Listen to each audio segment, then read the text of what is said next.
vou dizer algo aqui que às vezes eu tenho que segurar para não falar, mas pela permissão do Espírito eu vou falar. Essa geração é a pior geração de cristãos de todos os tempos.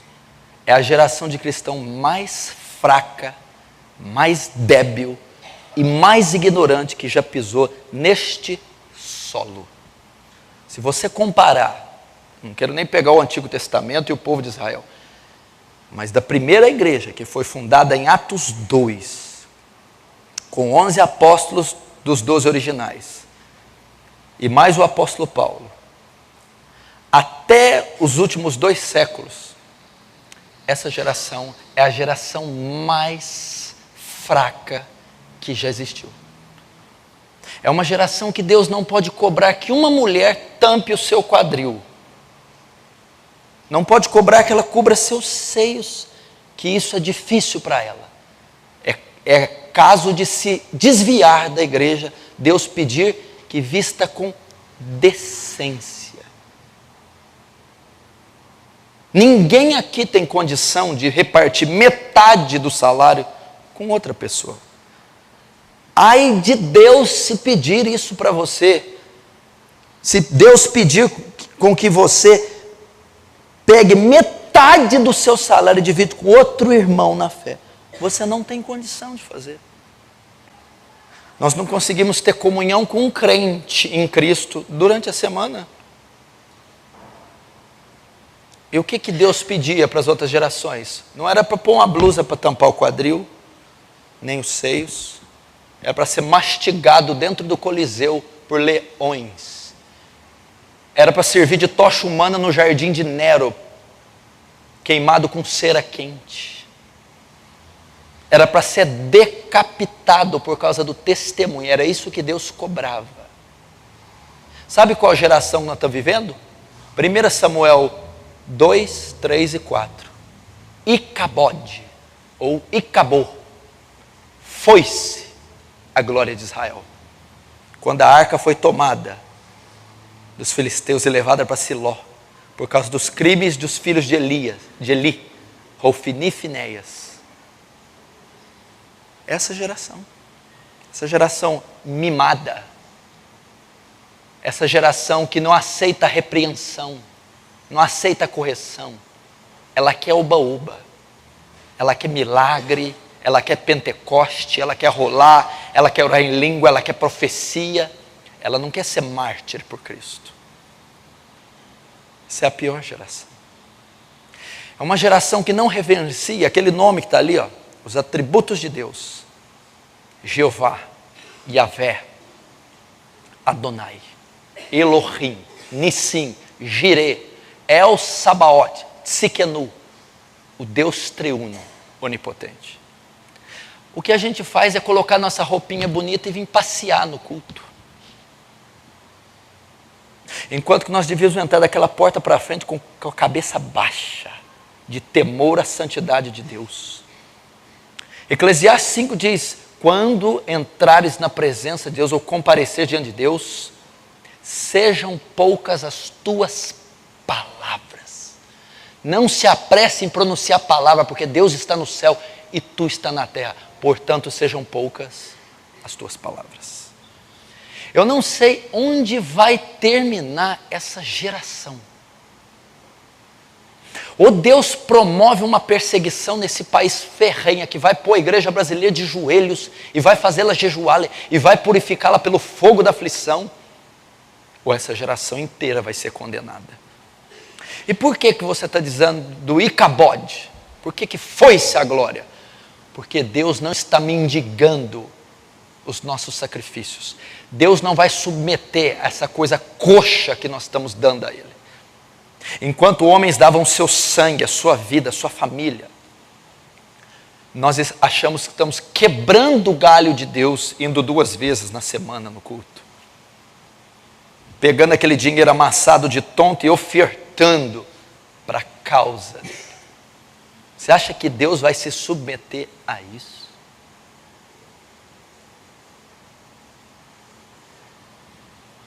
Onde está acontecendo o avivamento na terra? Não está tendo avivamento em lugar nenhum do globo terrestre. Não. Aonde está vendo milagres? Eu não estou vendo nenhum cego ver. Aonde você está vendo? Eu não estou vendo nenhum paralítico de nascença de 38 anos andar. Se você fala que está andando, me mostra. Eu te desafio a me levar. Não está tendo. Não está tendo avivamento, não está tendo sinais. Por quê? Foi-se a glória do Senhor. Você acha que Deus vai dividir a glória dele com gente que fica 3 horas vendo futebol e vem no culto depois? Você acha que Deus vai mostrar o poder, a Shekinah dele a um menino, a um jovem que fica jogando 3 horas de videogame, 5 na internet? Você está achando que Deus está mendigando sacrifício? Que Deus está implorando para vir? Você acha que Deus vai se submeter a isso? Pessoas que firmam seu relacionamento e vêm para ser abençoado, ou seja, eles não têm vida com Deus, não amam a Deus, não querem a Deus. Depois que tomam suas decisões sem consultar a Deus, querem a bênção de Deus. Vai sozinho com o teu namorado, com o teu noivo, com a tua namorada, com a tua noiva. Deus não tem nada com isso.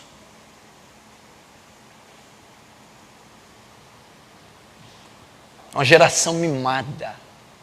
Uma geração, eu vou sair da igreja porque o Senhor não me cumprimenta. Você deve sair mesmo. Porque a minha aliança com a igreja não é com homens, não.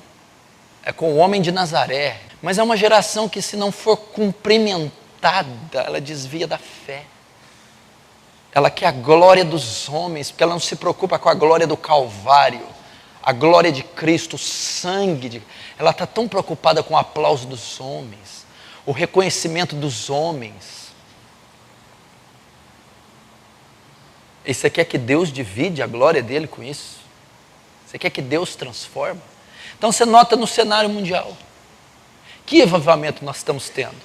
Já que a glória de Deus foi tirada, é um avivamento midiático, tecnológico, eletrônico. Então você está vendo os pastores e grupos evangélicos explodindo na mídia, nas redes sociais, nas TVs abertas e fechadas. É o máximo que eles estão conseguindo. Mas não há poder de Deus em lugar nenhum. Não há mortos ressuscitando, leprosos sendo curados, cegos enxergando. Não há corruptos, estadistas, publicanos e prostitutas se convertendo genuinamente. Não há avivamento. Quando Israel pecava, ele deixava seguir após outros deuses. Deixava de falar com o povo. Entregava o povo ao opróbrio e à vergonha. Nós não entregamos metade do nosso dinheiro. A igreja primitiva entregava todos os seus bens, depositava aos pés dos apóstolos. E eles distribuíam e dividiam a cada um segundo sua necessidade. Ele pediu para quando me pedirem a túnica, eu der também pedir a capa, eu der também a túnica. Quando me pediu para andar 1 milha, eu ir 2. Quando eu emprestar, não requerer de volta. A Bíblia diz: agradável é a vista do Senhor a morte dos seus santos.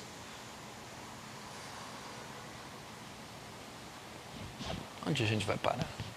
Uma geração que não consegue orar de joelhos 30 minutos. Não consegue. Como é que nós vamos ter a glória de Deus? Pode ler na história, não estou falando por mim não. Lê, estuda a história da igreja de Atos 2 até 2 séculos atrás. Até o século 18. Estuda. Você vai ver que não tem nada a ver com o que nós estamos vivendo. Então se você virar essa cadeira de baixo, você vai ver que tem chiclete colado nela. Quem que colou? Ímpio, endemoniado? Não, crente. Você vê mãe entrando com o filho, que o filho chutando a canela, xingando, correndo na igreja. Não tem o menor bom senso cristão a educação dessa criança. Não tem nada. Eu acredito que os evangélicos, eles vão no domingo nas missas. É igualzinho. Nós vamos nas nossas missas evangélicas. Nós vemos cumprir a liturgia. Depois, quando nós saímos da porta para fora, há uma vida social civil.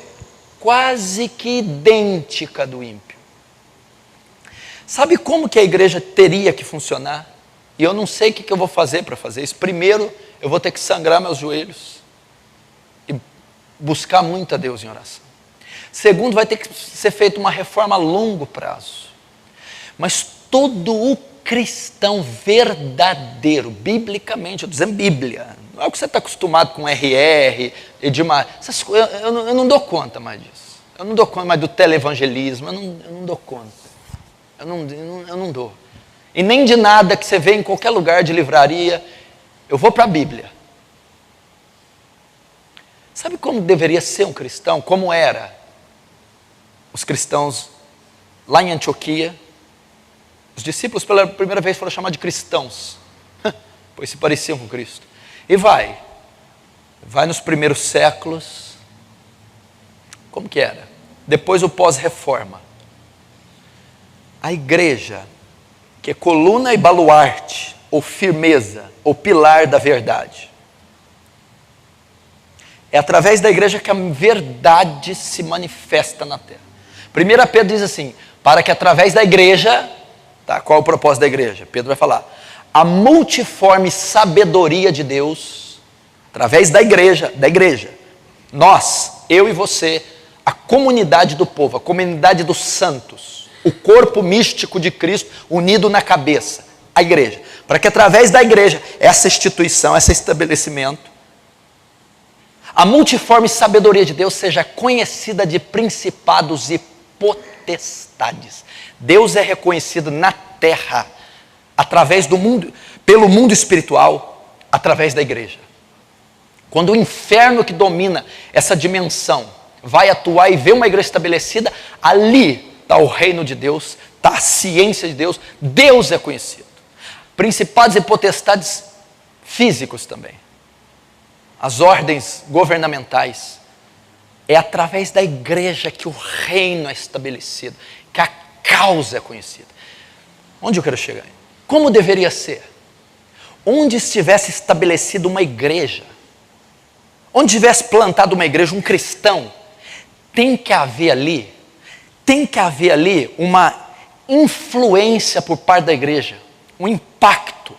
Vós sois sal da terra e luz do mundo. Não se esconde uma lamparina debaixo de uma mesa, no alqueire, mas no velador para que ela brilhe. E se o sal for insípido, para nada presta, para ser pisado pelos homens. Então, está dizendo que você tem propriedades de salgar e de evitar a corrupção. O sal faz isso. O sal impede o alimento de corromper e o sal dá sabor. E a luz alumia as trevas. Significa, onde tem uma igreja plantada e um cristão, ele tem que influenciar.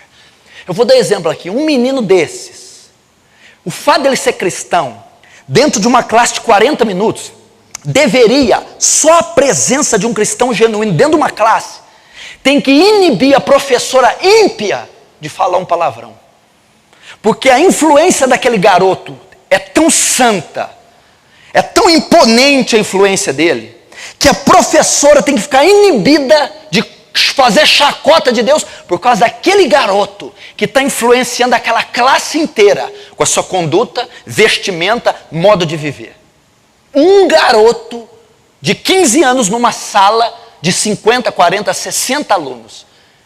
Aquela escola deveria ser marcada, se tiver 2, 3, 5 cristãos, num período onde estudam 600.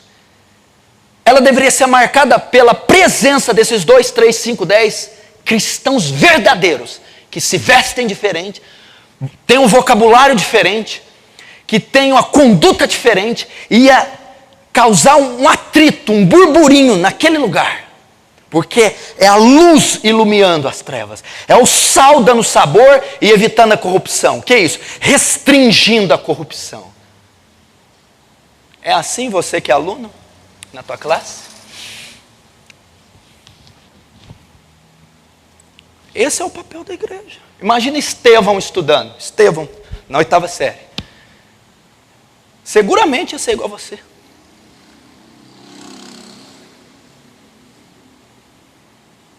Deveria ser assim.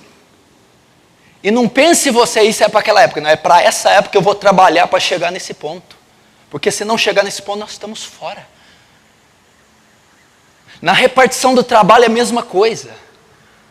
Na vizinhança a mesma coisa. Nós não somos notados. Seja a vossa equidade notória a todos os homens. Perto está o Senhor. O que é equidade? A vossa justiça, o vosso cristianismo, o vosso evangelho seja notório. Não se esconde uma cidade fortificada no monte, debaixo de uma mesa. Não podemos ser omissos, temos que brilhar. Por isso que eu estou falando que a nossa geração é a mais débil. Ela não influencia. A cidade de Franca, por exemplo, a Aliança do Calvário tem que chegar num ponto que a cidade de Franca é impactada pela comunidade calvariana. Há casamentos aqui que constrangem os outros casamentos. A educação familiar aqui que constrange outras. Métodos de educação, princípios que estão contagiando a cidade, que estão causando polêmica, ou estão causando perseguição ou influência. A conduta daquele marido calvariano, cristão, ela é incomum, invulgar, ela é distinta, e ela mexe, ela inibe, ela confronta as demais condutas.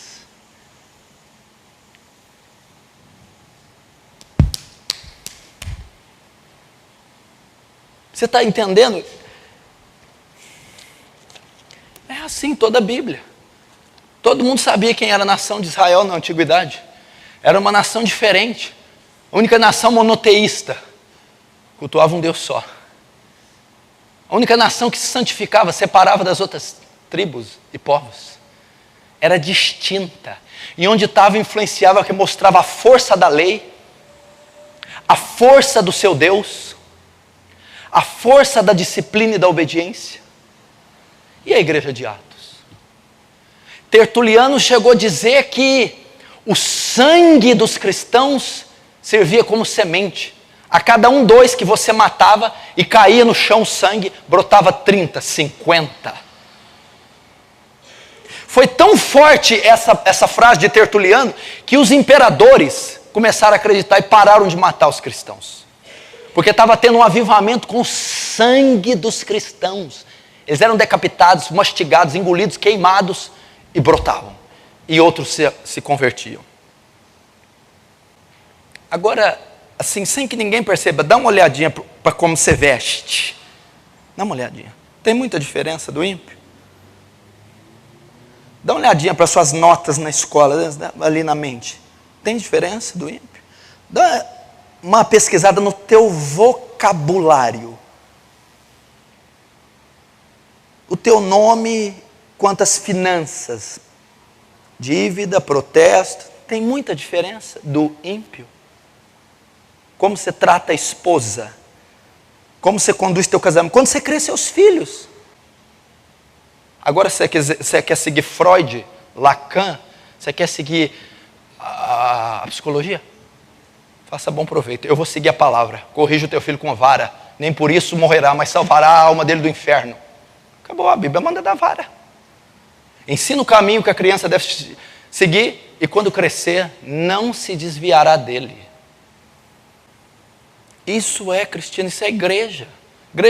A Aliança do Calvário está estabelecida aqui. Qual que é a influência que ela está exercendo sobre a Câmara dos Vereadores? Qual a influência que ela está exercendo sobre os projetos escolares? Sobre as famílias? Se eu ir na tua casa, você é calvariano. Você ouve pregações aqui, você sabe. Eu quero ficar um dia com você. Eu vou saber se você é de Deus ou não. Vou passar um dia com você. Eu vou ver se acordar o seu devocional. Vou ver se comer, tratar a família. E aí? Primeiro acorda atrasado, não lê, não ora, não faz nada com ninguém. Briga com a mulher, sai atrasado, vai para a escola. Fala, toma advertência, volta. E acabou. Foi-se a glória. E Deus vai vir aqui se humilhar para nós? Para a gente que não ama Ele? Que não passa meia hora em oração? Que não consegue jejuar porque tem uma autopreservação? Tem que tomar cuidado com a vesícula? Não dou conta. Deveria ser assim o cristianismo. Está aqui em toda a Bíblia. Onde tinha riqueza em Atos? Começa Atos 2 e vai. Não havia templos para eles. As primeiras igrejas foram ser depois de séculos. Eram em casas. Não tinha patrocínio, não tinha rádio. Era a comunidade do povo. Um ajudando o outro. Intercedendo por outro. Chorando pelo outro. Depois vieram as perseguições. Foi parar só no século III. Foram 300 anos de martírio.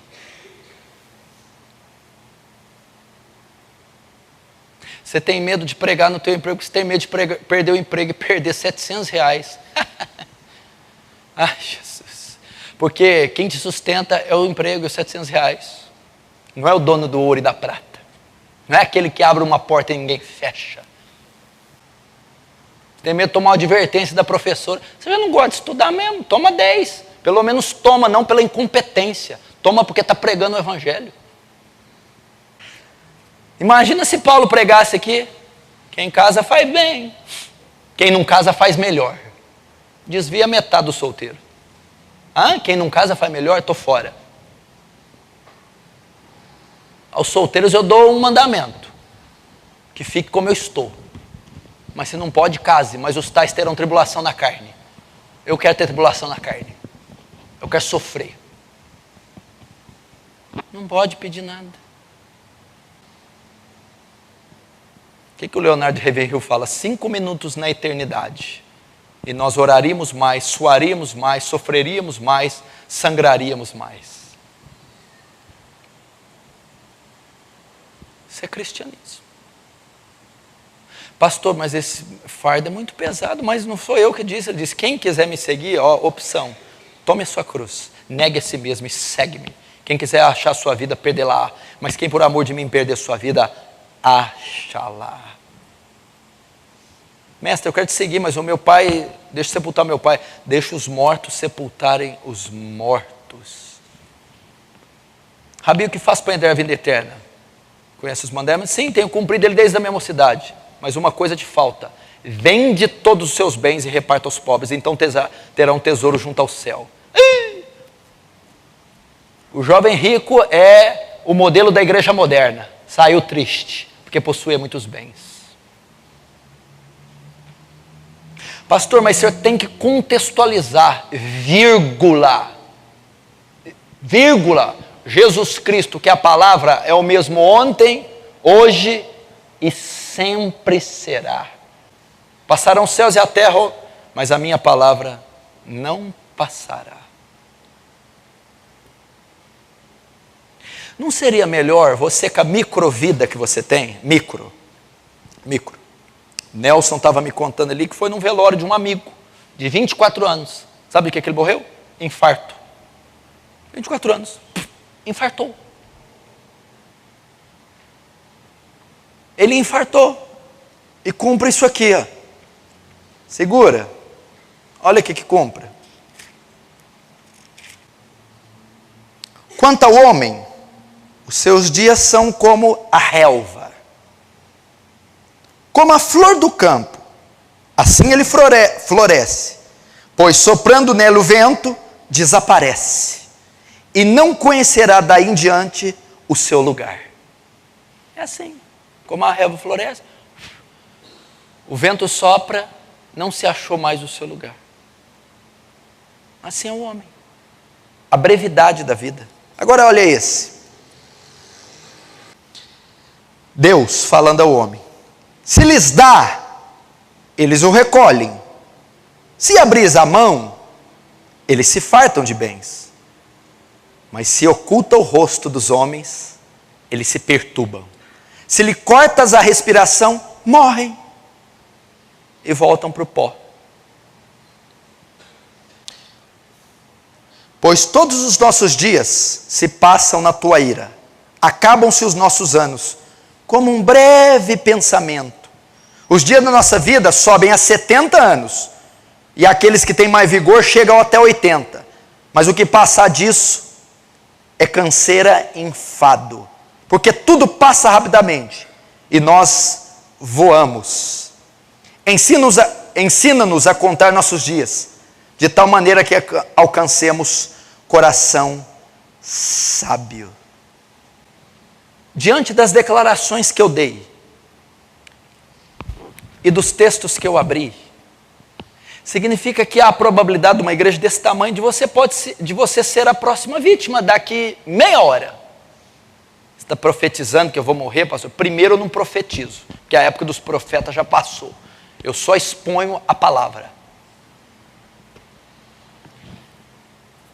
Eu estou afirmando que você pode morrer. Agora, tudo bem, você pode não morrer amanhã. Daqui 5 anos, 1/5 dessa igreja está morto. Daqui 20, 1/3. Daqui 50 anos, 90%. Daqui 100, eu, você e qualquer membro dessa igreja, mortos. E diante de tudo que eu falei, por que então não pegar essa microvida e vivê-la para a glória de Deus? Por que não influenciar toda a sua escola? Por que não influenciar a sua repartição? Por que não gastar o seu dinheiro em empreendimento evangelístico? Pastor, não sei pregar, mas Bíblia eu sei comprar. Eu vou ligar na Sociedade Bíblica do Brasil. Fecha um pacote de Bíblia aí, o mais barato que você puder. Você está contribuindo com o reino. Pastor, não sei falar, mas joelho no chão eu sei botar. 3 horas toda madrugada. Influencie. Viva para Deus. Quando eu me converti, nesse primeiro ano de conversão, o livro Heróis da Fé veio em minhas mãos. E o livro Trocar a Trombeta em Sião, do David Wilkerson. Então, no primeiro ano, eu já fui influenciado por histórias de Savonarola, Lutero, David Brainerd, Hudson Taylor, Guilherme Carey, John Wesley e Jonathan Edwards e os demais.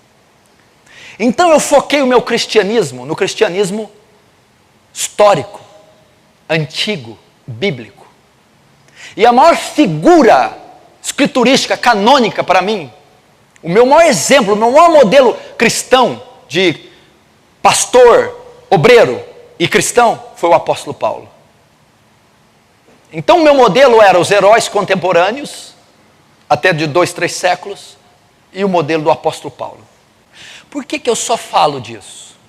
A Bíblia diz assim, o que fala a boca, o coração está cheio. Esse homem só fala de puritano, Paulo, Moisés, glória, santidade. Então você já pode descobrir o que está no meu coração. O que fala a boca é o que está cheio o coração. E eu não falo isso hoje nem ontem. Pergunta para os meus primeiros discípulos. Desde o dia que eles me conheceram, eles já conheceram Lutero, Brainerd, Wesley, apóstolo Paulo, Moisés, Elias e Estevão. Eu sonho com avivamento nessa igreja e nessa cidade. Eu sonho o prefeito dando aquela concha acústica do centro, fechando a Major Claudiano e a Monsenhor Rosa, e tendo um ajuntamento espiritual, e gente saindo do comércio, do terminal rodoviário, da Pernambucana, e se aglomerando ali, recebendo a Jesus. Isso pode acontecer. Mas tem que ter um esquadrão junto comigo, de joelhos. Gente disposta a conhecer o cárceres, a orar, a passar horas a fio. O que você está vendo aqui não é produto do acaso nem da soberania de Deus. Ah, isso aí deu certo, foi acidente de percurso. Então estou te chamando para isso. A vida passa. Como a relva e a flor, que o vento sopra e não se achou mais o seu lugar. Se lhes retira a inspiração, morrem. Voltam para o pó. Pelo menos chega diante do trono de Deus com dignidade. Servo bom e fiel, entra no gozo do teu Pai. Se você tem o dom de ajudar financeiramente, pelo amor de Deus, enfia esse dinheiro no bolso, ajuda as pessoas. Se você tem o dom de visitar, abraça, visita, vai a asilos, hospitais. Se você tem o dom evangelístico, respire almas, sonhe com almas, busque, chore pelas almas. Se você tem o dom de ensinar, ensine. Olha Paulo ensinando na escola de Tirano, na sinagoga, no Areópago, em Filipos, nas Tessalônicas, na Caia, na Bereia.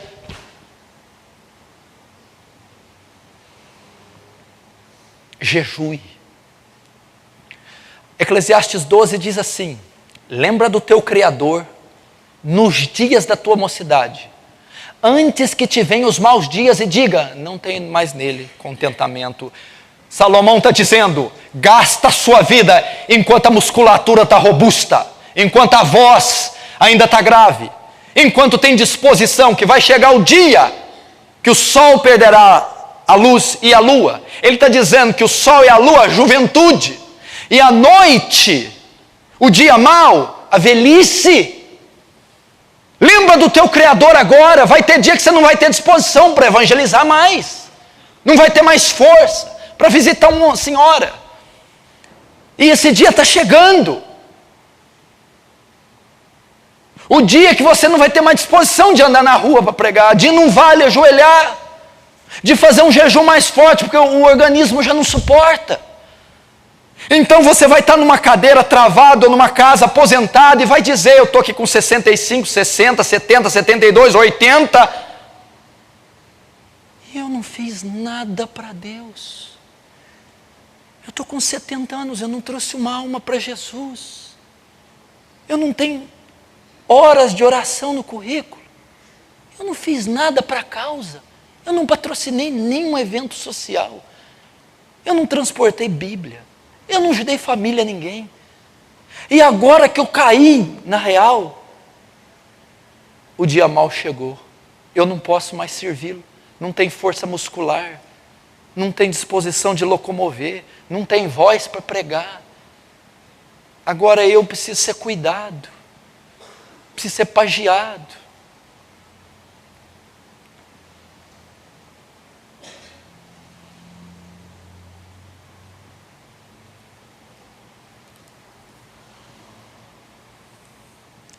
Essa é a palavra que Deus quer falar conosco. Você tem duas opções. Você foi dotado de volição, eu não quero isso aqui não. Você vai encontrar uma igreja que até a almofada é mais gostosa, o assento, aí está tocando um saxofone de fundo, quem sabe passa até gente vendendo amendoim no corredor. E vai falar assim, Deus está aqui, o milagre vai acontecer, receba, receba. Aí você vai embora nas nuvens. Se você quer viver essa graça barata, esse evangelho suíno, te dou liberdade. Agora, se você quer ser um mártir diante de Deus, se você quer morrer, ver os céus abertos e o Filho de Deus à destra do Pai, e dizer, não impute a eles esse pecado.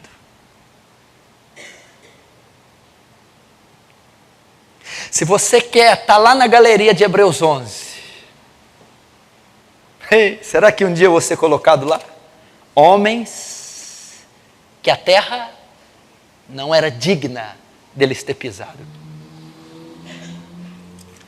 Olha o que a Bíblia fala. Pela fé, ruíram as muralhas de Jericó, depois de rodeadas 7 dias. Pela fé, Raabe a meretriz não foi destruída com os desobedientes, porque colheu com paz os espias. E que mais direi? Certamente me faltará o tempo necessário para referir o que há a respeito de Gideão, Baraque, Sansão, Jefté, Davi, Samuel e dos profetas, os quais, por meio da fé, subjugaram reinos. Um homem subjugou, restringiu, dominou,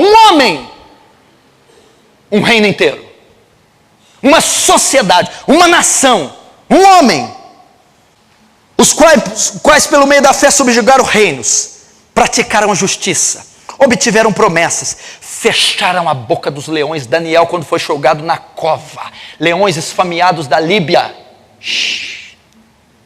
vocês não vão me tocar. Extinguiram a força, apagaram a força do fogo, escaparam ao fio da espada, da fraqueza tiraram força, fizeram-se poderosos em guerra, puseram em fuga os exércitos estrangeiros. Davi botava para correr exércitos inteiros. Mulheres receberam pela ressurreição seus mortos. Alguns foram torturados, não aceitando o seu resgate para obter uma ressurreição melhor, mais digna. Outros, por sua vez, passaram pela prova de escárnios e açoites. Sim, até de algemas e prisões. Foram apedrejados, provados, cerrados pelo meio, Isaías, mortos ao fio da espada. Andaram peregrinos, vestidos de pele de ovelhas e de cabras, errantes pelo deserto, necessitados, afligidos e maltratados, homens dos quais o mundo não era digno. João Batista, sabe de quem está falando aqui? Homens errantes pelo deserto? Peregrinos significa o quê? Não tem morada certa. Vestido de pele de ovelha e de cabra, necessitados, afligidos e maltratados, homens que o mundo não era digno de ter pisado. Elias, João Batista, Eliseu, homens dos quais o mundo não era digno de ter pisado, errantes pelos montes e pelos desertos, pelas covas, pelos antros da terra. Ora, todos esses que obtiveram bom testemunho por sua fé não obtiveram, contudo, a concretização da promessa, por haver Deus provido coisa superior a nosso respeito, para que eles sem nós não fossem aperfeiçoados. Essa deveria ser a igreja cristã, a igreja bíblica. Eu já te disse aqui que os puritanos, no século 17,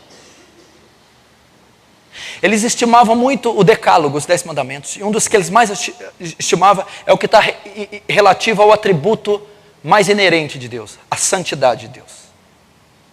Santidade de Deus é o único atributo que é elevado ao 3º grau de repetição na Bíblia. Santo, santo, santo. Não existe Deus é amor, amor, amor, Deus é justiça, justiça, Deus é bom, bom, bom. Não tem. Agora existe Deus é santo, santo, 3 vezes santo. E o 4º mandamento do decálogo diz: não tomarás o nome santo do teu Deus em vão. Jesus vai lá e repete na oração do Pai Nosso: santificado seja o teu nome. O judeu ortodoxo não pronuncia o nome Yahweh, Yahvé, porque ele tem medo de macular a santidade de Deus contida no nome. Então ele fala Adonai, ele não fala Yahvé, que é o nome que Moisés recebeu no Sinai. Eu sou, porque o nome está intrinsecamente ligado à pessoa. Assim como a pessoa é 3 vezes santa, o nome também o é. Então a comunidade puritana era tão poderosa, tão influente, que ela conseguiu mudar o nome de Deus na sociedade, para que o ímpio não pronunciasse Deus blasfemando o seu nome.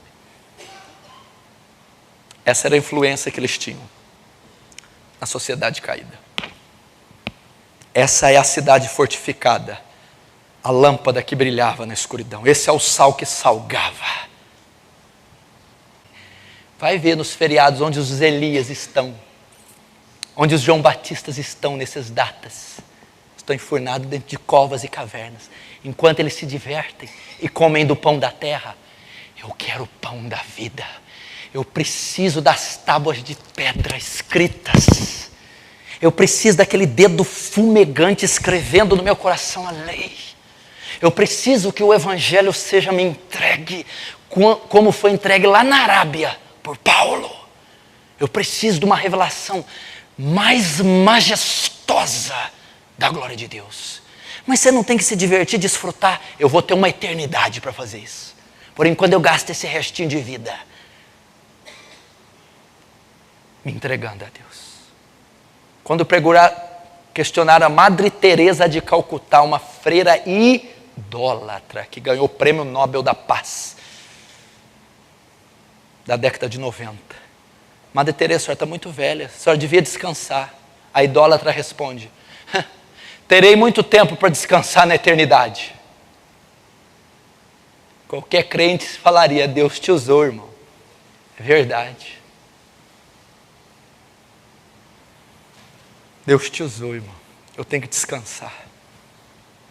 O que Charles Studi escreveu? Tem um livro dele que chama A Biografia de Charles Studi. Procure e compre. Um dos melhores livros já foi publicado, cristãos. Um homem que teve a audácia de repreender Hudson Taylor. Um homem que ofertou para o ministério do Moody, Charles Spurgeon e do Hudson Taylor. Contribuiu com o ministério desse povo. Charles Studi. Ele disse assim: uma vida só, e logo passará. E somente aquilo que for feito por Deus ou por Cristo permanecerá. Escute o que eu estou te falando. Você ainda vai ver aqui nessa plataforma muitos velórios sendo realizados. Ninguém é eterno. Ninguém dura para sempre. Vai começar a ver velórios. O irmão fulano foi. O Beltrano foi, teve infarto, outro teve AVC, outro bateu, outro sofreu um acidente, não resistiu aos ferimentos.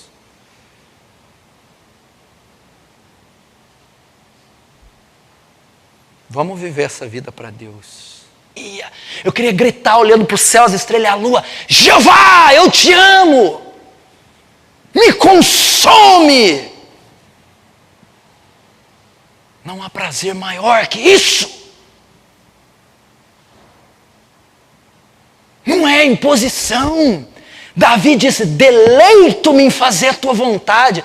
O que Davi está dizendo? A mesma coisa que os corintianos se deleitam em ver um jogo da Fiel, se deleitam em comer uma boa comida, se deleitam no prazer, no sexo. Eu me deleito em fazer a vontade de Deus. Eu tenho prazer, minha adrenalina sobe quando eu estou fazendo a vontade de Deus. 1 João diz, o apóstolo do amor: os seus mandamentos não são penosos, não são pesados. Quem te disse? Mandamento é pesado para quem não ama. Para quem ama é fácil. É com prazer. Todos nós devíamos ser Simão Sirineu, ajudar a carregá-lo à cruz junto com ele, estar junto com ele. 1 João diz assim, esse versículo aqui, ó, gela a espinha. Não sejamos envergonhados com a tua aparição. O Filho do Homem, quando voltar, achará fé na terra? Ai, que vergonha, meu Deus, que vergonha. O Filho do Homem voltar, vai ver nós naquela rotina tão... Ai, que vergonha.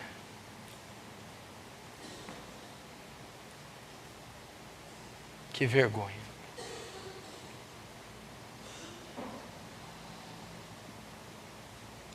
Que o Filho do Homem volte e você esteja no campo missionário. Que você esteja sendo perseguido. Que você esteja nas cavernas, covas e valados anunciando a fé. Que esteja nas vigílias acordado de madrugada no seu quarto.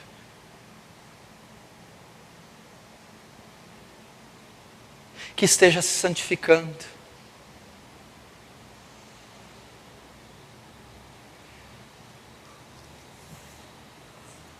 E Ele está muito perto de retornar. Nós precisamos acordar, igreja. Eu não quero que você fique pesado, eu quero que você fique, para de pregar logo, que eu já estou tudo na minha cabeça, o que eu vou fazer. Eu não vou envergonhar mais, meu Deus, eu não vou, eu prometo. Chega de vender. Você critica Judas porque vendeu ele por 30 moedas. Você está vendendo mais barato. Você está vendendo por alguns reais. Pela internet. Programas. Mentiras.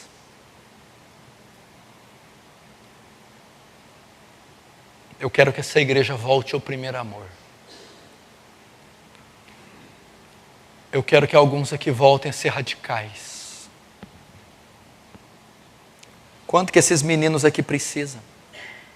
Olha esse menino ali, o pastor Luiz. Ele jejuou uma vez 10 dias só com água. Se a família dele soubesse que ele jejuava, processava eu e prendia ele. Ele jejuou 10 dias sem que nenhum membro da família dele soubesse. Tamanha era a sede, o desejo, a audácia. Ele foi orar comigo no vale um dia sem que ele soubesse que era uma perseguição ferrenha desses pais. Até às 6 da manhã ele voltou, entrou na casa dele sem que ninguém acordasse, soubesse, pulou a janela e foi para a cama.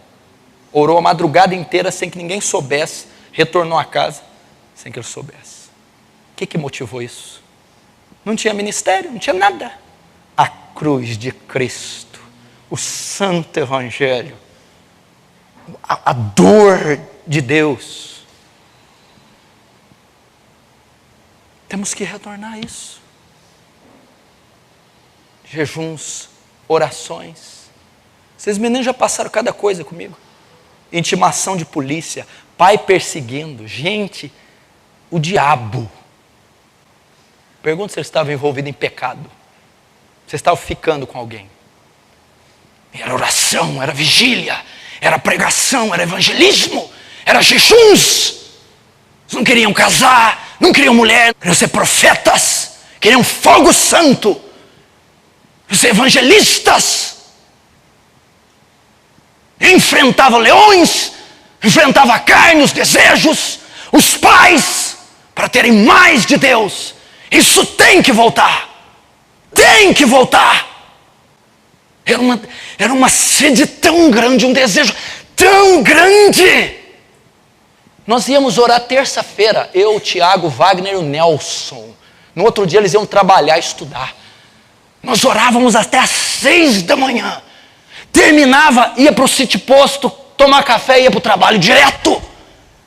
Era tanto desejo de Deus. Era tanta fome que não importa se é feriado, dia santo, se vai trabalhar, eu encaro. Saímos de lá cantando junto com os pássaros, cheios da presença. Se tivesse alguém naquele monte com uma R-15 metralhadora, se parasse na nossa frente, nós iríamos simplesmente pisar sobre essas pessoas. Simplesmente não íamos reconhecer a força da pólvora, porque havia tanta potência de Deus nesses meninos. Quando eu me converti, eu era de uma igreja, eu passava toda sexta, de sexta para sábado e sábado para domingo, orando até às 6 da manhã. A vigília da sexta-feira começou comigo. Depois o pastor Luiz, eu e ele, sexta para sábado, sábado para domingo, até às 6 da manhã. Depois veio o Cunha, até às 6 da manhã. Depois o Caio Baez, que é de Campo Grande, não está aqui mais, até às 6. Depois o pastor Danilo, o abortivo, até às 6 da manhã. Por que orávamos? Orávamos 3 horas ou 2 horas só por nós. As outras 2 horas orávamos pela igreja local. E as outras 2 horas orávamos pela cidade de Franca. Toda sexta, 2 horas pessoais, 2 horas pela igreja local e 2 horas pela cidade. Toda sexta para sábado, todo sábado para domingo. 3, 4 anos ininterruptos. Orando para um derramar do Espírito, orando para a glória de Deus, orando. Era uma coisa insaciável, você não tem ideia. Era insaciável, era uma coisa que não tinha limite. É uma coisa colossal, gigantesca. Eu não estou dizendo de coisa que eu li num livro. Eu não estou contando o conto de Lutero, Agostinho, Tomás de Aquino. Eu estou dizendo o que eu vivi, o que eu fiz, o que Deus, por graça e misericórdia, permitiu que eu fizesse com esses jovens. Primeiro amor. E você quer ter os mesmos resultados sem fazer as mesmas coisas? Você quer pregar como o pastor, ter as almas que ele tem, sem fazer o mesmo? É isso que Deus está exigindo de nós. Eu acredito que Ele quer isso. Você imaginou o dia que aquela porta tiver com a faixa amarela, fechado pela Polícia Federal? Meia dúzia preso, encarcerado, outro respondendo processo, e um sendo torturado para negar a fé? Eu quero ver. Quando estiver reunindo nos galpões, escondidos na igreja subterrânea, eu quero ver quem que é crente. Eu quero ver se essas menininhas sensuais vão resistir. Se os cabelinhos arrepiados vai sentir, os menininhos bombados. Eu quero ver. Porque se Deus permitir, e eu estou com a leve impressão que vai vir, que a igreja brasileira vai passar pelo fio da espada. A Bíblia fala, meu amigo, princípio das dores. Que a igreja vai ser fustigada, vai apanhar no comecinho. Segunda-feira na escola você tem que ser sal da terra, jovem, e luz do mundo.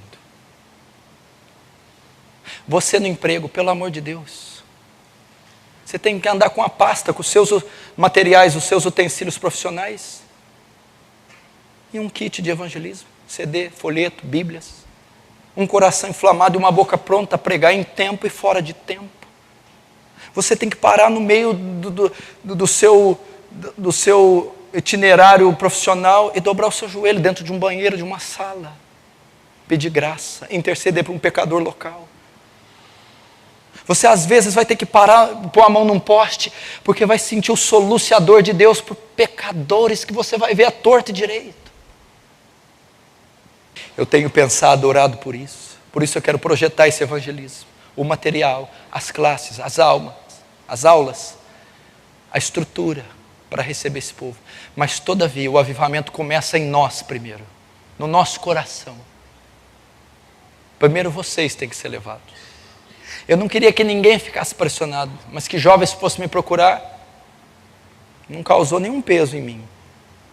Causou um desejo. Causou uma vontade.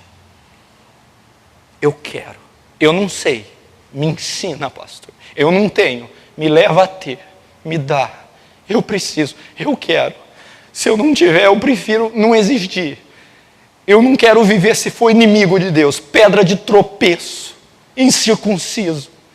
Não. Eu não quero vir só nos domingos. Eu quero Deus. Me dá Deus. Eu preciso de Deus.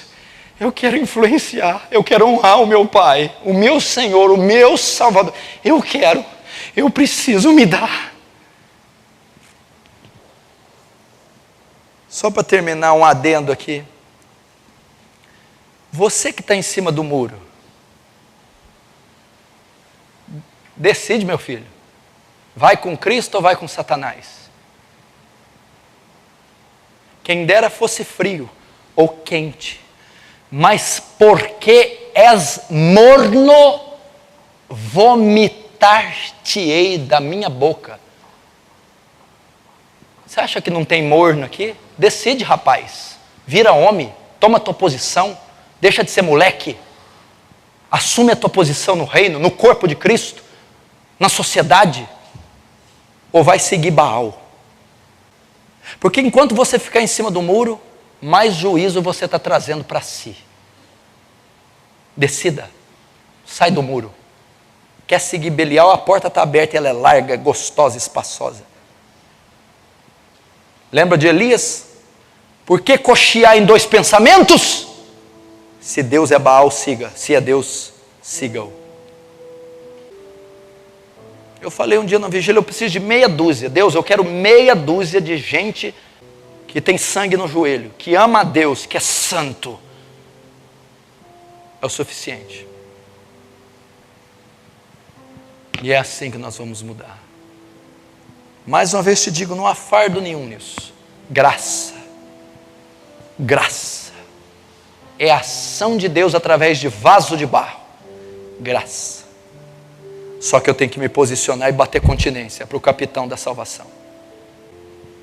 Franca está esperando. Franca está gemendo, com dores de parto. Está aí, ó, os prostíbulos infestados. As escolas infestadas de pornografia, palavrão e pecado. As faculdades infestadas de orgia. A sociedade infestada de heresia. E a coluna e firmeza da verdade, inerte. Se posicione. Igreja, está ficando sério. O tempo está se cumprindo. Pode ser tarde demais. Vamos fechar nossos olhos.